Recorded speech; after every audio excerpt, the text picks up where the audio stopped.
Hey, bienvenue Hugo pour l'épisode numéro 4 de cette micro-série. Et aujourd'hui, on va du coup parler du sujet du son. Le son, c'est très important si vous voulez vous lancer sur YouTube ou sur Twitch. Au moins, on pourra vous entendre lors de vos sessions d'enregistrement ou lors de vos sessions de jeu sur Twitch. Pour cela, il faudra bien différencier trois types de micros. Le micro à condensateur, le micro cardioïde ou le micro bidirectionnel. Chacun de ces types correspondent peut-être à ce que vous voulez faire. Par exemple, le bidirectionnel sera plus efficace lors d'un genre de face-à-face ou d'un private joke ou de l'ASMR par exemple. C'est qu'un exemple. Mais du coup, le plus utilisé lors des vidéos ou des streams, c'est plus les micros cardioïdes. Bon. Du coup, une fois que vous avez trouvé votre type de micro, il faudra bien préciser qu'il y aura trois types de micros qui seront différents. Les micros USB, pour ceux qui ne veulent pas du coup se casser avec des micros XLR et engendrer des frais encore supplémentaires, ou bien des micros XLR, comme je viens de l'annoncer, où là vous aurez une qualité sonore un peu plus évoluée, mais un budget plus élevé.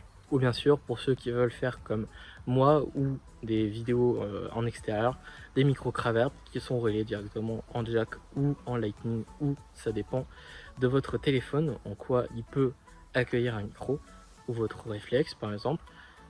Les micro-cravates, c'est très bien, vous le fixez juste ici et vous avez plus qu'à le brancher et le son est relié directement avec l'image.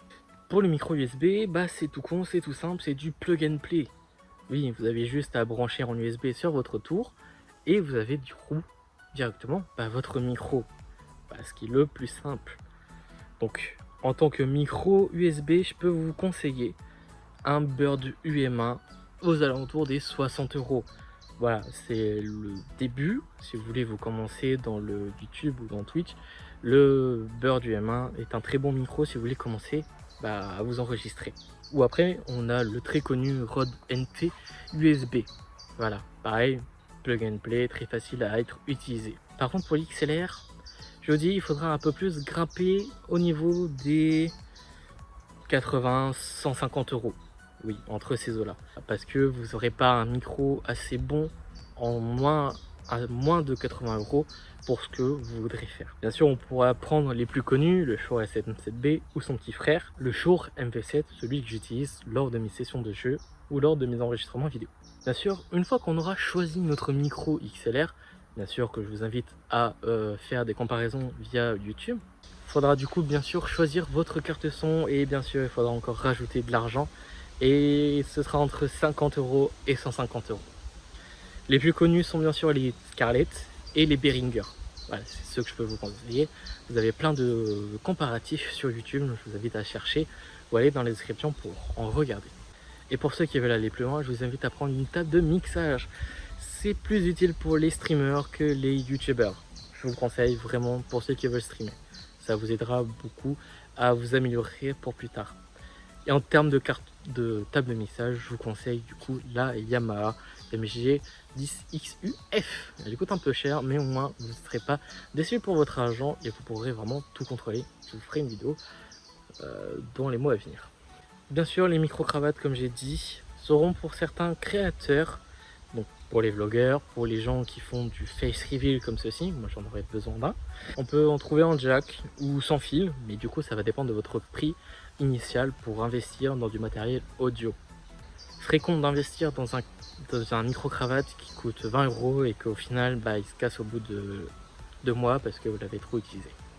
Bien sûr, si vous avez des micros, que ce soit USB ou XLR, comme on a vu tout à l'heure, il faudra du coup soutenir ce micro. Ce serait con de tenir votre micro comme ça lors de votre session d'enregistrement ou lors de votre session de live. Ce serait complètement débile. Je vous conseille deux produits qui peuvent soutenir votre micro. Vous avez du coup les pieds basiques à 16 €, qui sont des pieds flexibles. Mais vous avez un petit budget, prenez. Mais pour ceux qui ont un plus gros budget, essayez de mettre un peu plus. Pourquoi je dis ça? Parce que j'ai déjà eu l'expérience d'en acheter ces produits-là. Mais au bout de quelques mois, vous n'avez plus du tout de soutien et ça se casse au bout d'un moment. Donc c'est pour ça que je vais vous conseiller le magnifique Rode PS1 que j'ai depuis maintenant 3 ans et j'ai aucune égratignure, j'ai rien de cassé, j'ai rien qui commence à rouiller ni rien. C'est une valeur sûre, certes un peu cher pour son prix et pour ce qu'il va faire, mais il soutiendra tous les micros et vous en aurez vraiment pour votre argent pour l'avenir. Une fois que vous avez choisi votre micro, votre carte son, votre bras et que tout est une fois installé, vous êtes prêt du coup à enregistrer votre tête avec un très bon éclairage et avec un très bon son. Voilà, vous êtes enfin prêt à tout enregistrer et à pouvoir profiter de votre matériel. C'est con d'avoir un matériel ultra stylé, ultra propre, peut-être cher pour certains. Il faudra du coup un logiciel pour traiter vos enregistrements, vos montages et bien sûr tous les lives. Voilà, ce sera le sujet de la prochaine vidéo. On va parler du coup des logiciels et oui, on va se retrouver du coup pour la prochaine vidéo de la micro-série. Sur ces les gens, bye.